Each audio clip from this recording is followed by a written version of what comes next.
As-tu déjà vécu une crise avec ton enfant qui t'a laissé complètement désemparé? Comment puis-je garder mon calme et réagir de manière constructive lors d'une crise?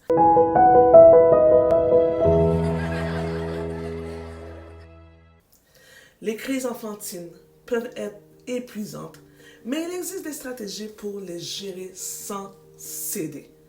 Sans céder. Alors, dans cette vidéo, je vais te montrer comment gérer les crises de ton enfant de manière sereine et efficace sans céder. Le mot ici qui est important là, c'est sans céder. Alors, tu vas découvrir des techniques concrètes pour apaiser les tensions et établir un environnement harmonieux. Ce que tu seras capable de faire après avoir visionné la vidéo, tu sauras comment réagir face aux crises et instaurer un plan d'action pour éviter des situations qui sont stressantes. Bonjour chers parents, ici Kim d'Educamo. Mon objectif est de t'accompagner dans les défis que tu rencontres à la maison. Spécialiste en éducation de la petite enfance et coach en parentalité, je suis ici pour partager avec toi des conseils pratiques et fondés sur des principes solides. Je te propose de t'équiper et de t'outiller pour créer un environnement harmonieux et épanouissant pour toute la famille. Et en parlant de gérer les crises sans céder, je t'invite à visionner ma formation gratuite sur Transforme le chaos en harmonie, où je te donne des clés pour réconcilier les émotions parentales et les crises enfantines, pour obtenir des outils pour établir un plan d'action efficace et apaiser les tensions émotionnelles avec ton enfant. Le lien est en dessous de la vidéo. Alors aujourd'hui, on parle de gérer les crises de ton enfant sans céder. Et ça nécessite des stratégies efficaces. Premièrement, qu'est-ce que je veux dire par sans céder? Céder, c'est abandonner ses principes ou ses décisions face à une pression émotionnelle, souvent pour éviter un conflit immédiat.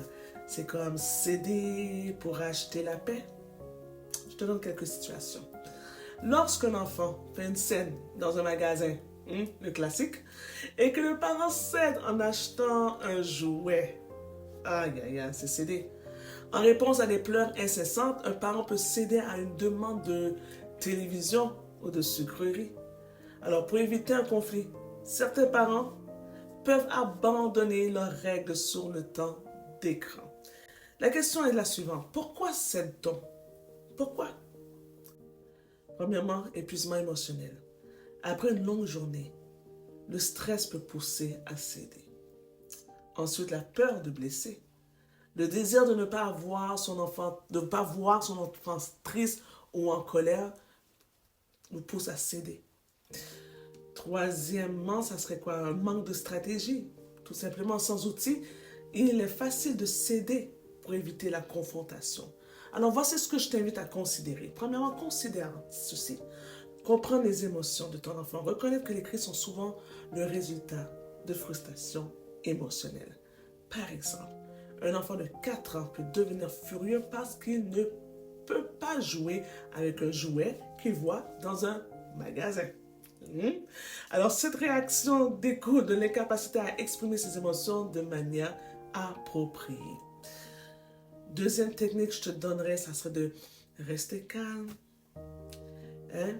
Imagine que ton enfant fasse une scène dans un lieu public. Alors, panique pas, crie pas, respire, demande de l'aide, demande Saint-Esprit, aide-moi, oh Dieu, aide-moi, fais que je ne crie pas. Évite de céder à la pression du moment. Cela montre à ton enfant que ses émotions sont normales, mais que les comportements inappropriés ne sont pas acceptables. Un autre conseil, c'est d'établir des règles qui sont claires. L'importance de la constance et de la prévisibilité pour ton enfant, c'est important. Si tu as fixé des règles sur le temps d'écran, mais que ton enfant insiste pour regarder un dessin animé, j'attends, mais non, oh mais non, mais... Reste ferme.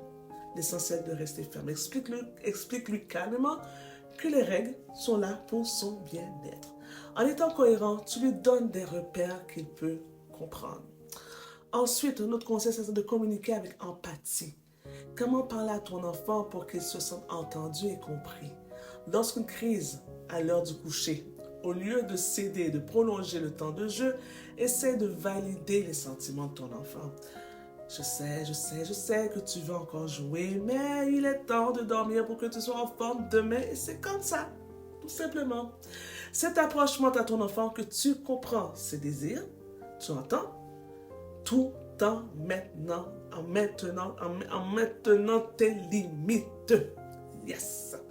Alors, en résumé, retiens que gérer les crises de ton enfant sans céder, c'est possible en adoptant des stratégies qui sont adaptées à ta situation, en comprenant les émotions, en restant calme et en établissant des règles claires. Tu peux transformer ces moments qui sont difficiles en occasion d'apprentissage. Et c'est ainsi que j'ai aidé de centaines de parents à mettre en place leur propre plan d'action en 6 semaines pour mieux gérer les émotions en famille. Pour plus de détails, le lien est sous la vidéo. Clique et découvre ma formation gratuite sur Transforme le chaos en harmonie où je te donne des clés pour réconcilier émotions parentales et crise enfantine. Obtiens des outils pour établir un plan d'action efficace et apaiser les tensions émotionnelles avec ton enfant. Alors, maintenant, question pour toi. Oui, j'ai une question pour toi. Quelle clé vas-tu utiliser ou quelle clé que tu utilises toi-même pour ne pas céder? Écris-le dans les commentaires.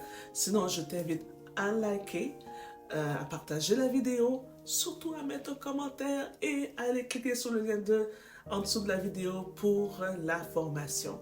Alors, sur ce, je te dis, sois le capitaine de ton petit pirate.